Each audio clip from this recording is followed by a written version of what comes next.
Pewarisan sifat pada manusia. Molekul yang mendasari pewarisan sifat. IPA kelas 9 SMP. Pewarisan sifat dari orang tua kepada anaknya terjadi karena adanya materi genetika.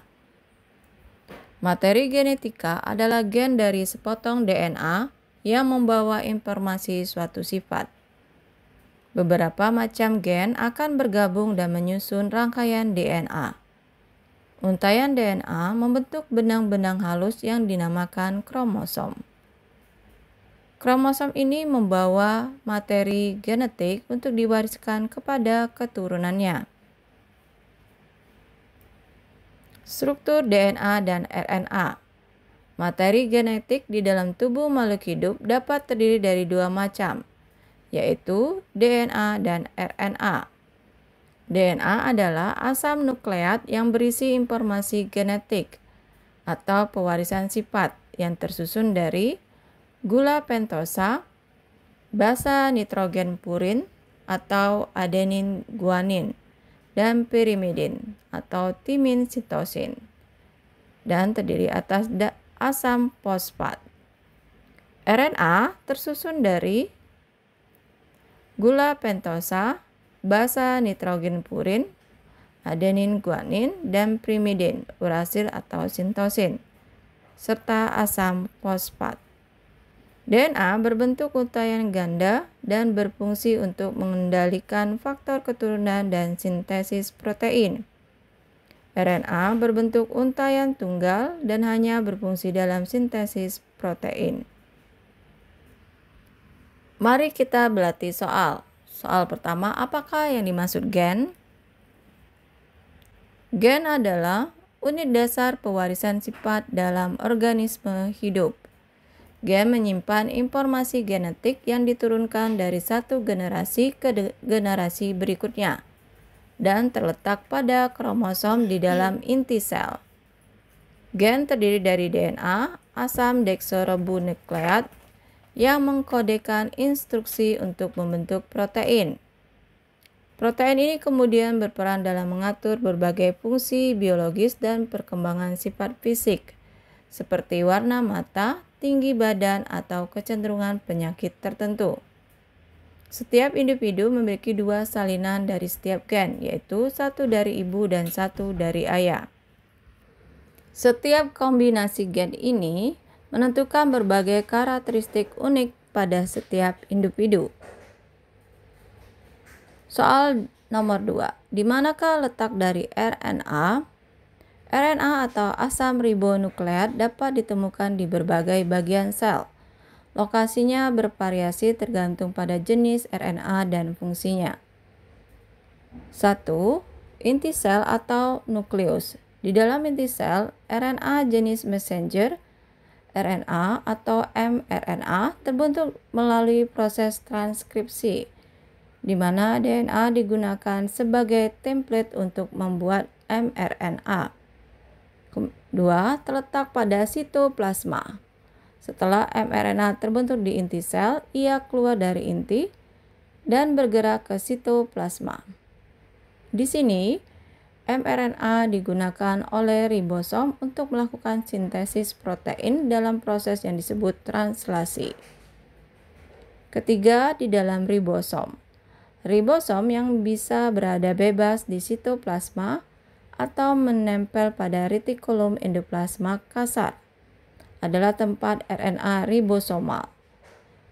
RR atau disingkat rRNA dan RNA transfer atau disingkat tRNA berperan dalam penerjemahan mRNA menjadi rantai asam amino yang akan membentuk protein.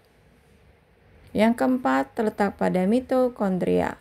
Mitokondria, organel penghasil energi di dalam sel, juga memiliki RNA mereka sendiri. Disebut mitokondrial RNA dan berperan dalam mengatur beberapa fungsi khusus mitokondria. RNA berfungsi dalam berbagai proses biologi, terutama dalam mengatur dan menerjemahkan informasi genetik dari DNA menjadi protein. Soal ketiga, apakah fungsi dari DNA? Fungsi utama DNA atau asam desoksiribonukleat adalah sebagai penyimpan dan pembawa informasi genetik yang mengontrol pertumbuhan, perkembangan, fungsi, dan reproduksi semua organisme hidup. Berikut beberapa fungsi utama DNA. 1. Menyimpan informasi genetik. DNA mengandung kode genetik yang tersusun dari 4 basa nitrogen, adenin, sitosis, guanin, dan timin yang berurutan. Urutan basa ini menyimpan instruksi untuk sintesis protein yang sangat penting untuk fungsi biologis organisme. Yang kedua, replika untuk pewarisan sifat. DNA memiliki kemampuan untuk menduplikasi dirinya sendiri dalam proses yang disebut replikasi DNA. Hal ini memungkinkan informasi genetik untuk diturunkan dari satu generasi ke generasi berikutnya saat sel membelah. Dengan demikian, setiap sel baru memiliki salinan DNA yang sama. Yang ketiga, sebagai sintesis protein. DNA memberikan instruksi untuk membentuk protein melalui 2 proses utama, transkripsi pembuatan mRNA dan DNA, dan translasi pembacaan mRNA oleh ribosom untuk membentuk protein. Protein yang dihasilkan mengatur hampir semua fungsi seluler, mulai dari pertumbuhan hingga respon imun. Selanjutnya, regulasi fungsi sel. DNA memiliki peran dalam mengatur kapan di mana gen-gen tertentu diaktifkan atau dinonaktifkan. Penting untuk menjaga keseimbangan fungsi sel, sehingga hanya gen yang diperlukan untuk fungsi spesifik sel yang akan diekspresikan. Evolusi dan variasi genetik. Perubahan atau mutasi pada DNA dapat terjadi secara alami dari waktu ke waktu. Mutasi ini berperan dalam evolusi, karena mereka bisa menciptakan variasi genetik yang memungkinkan organisme beradaptasi dengan lingkungannya. Dengan fungsi-fungsi ini, DNA menjadi dasar semua kehidupan dalam mekanisme pewarisan sifat pada organisme.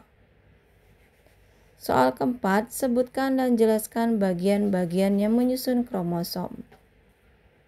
Bagian-bagian yang menyusun kromosom meliputi beberapa elemen penting yang membantu menjaga struktur dan fungsinya. Berikut bagian-bagian yang menyusun kromosom. Yang pertama, kromatid. Kromosom yang telah direplikasi terdiri dari 2 salinan yang disebut kromatid saudara, yang terhubung satu sama lain melalui sentromer. Kromatid mengandung salinan DNA yang identik, dan setiap sel baru akan mendapatkan satu salinan kromatid saat sel membelah. 2. Sentromer.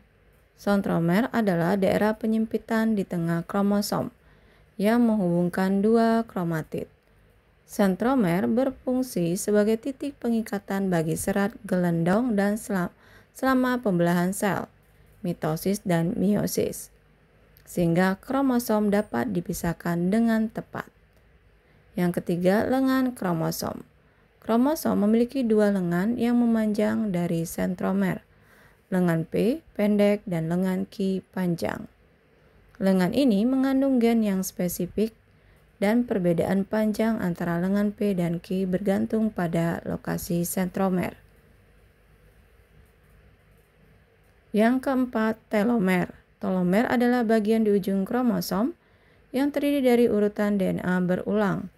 Telomer berfungsi melindungi ujung kromosom dari kerusakan atau penyatuan dengan kromosom lain, dan juga membantu mempertahankan stabilitas kromosom selama pembelahan sel. Yang kelima, kinetokor adalah struktur protein yang terbentuk di sekitar sentromer, menjadi tempat pengikatan untuk serat gelondong selama pembelahan sel, dan membantu menggerakkan kromosom ke kutub yang berlawanan.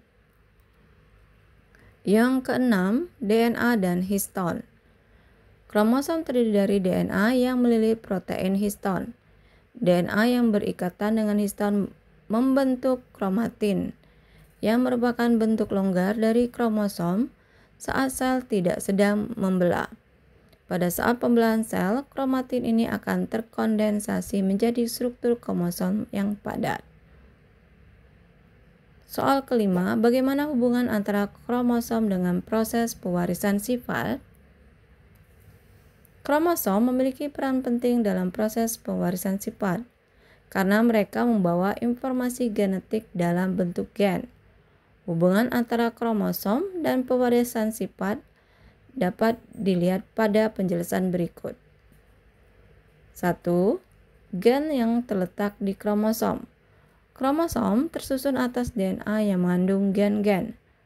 Setiap gen mengkodekan sifat tertentu, seperti warna mata, bentuk rambut, atau kecenderungan terhadap penyakit.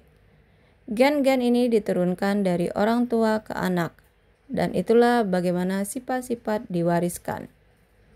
2. Pewarisan melalui sel reproduksi atau gameto. Proses pewarisan sifat terjadi melalui pembentukan sel reproduksi, sperma dan sel telur dalam proses meiosis. Setiap gamet hanya membawa setengah dari jumlah kromosom.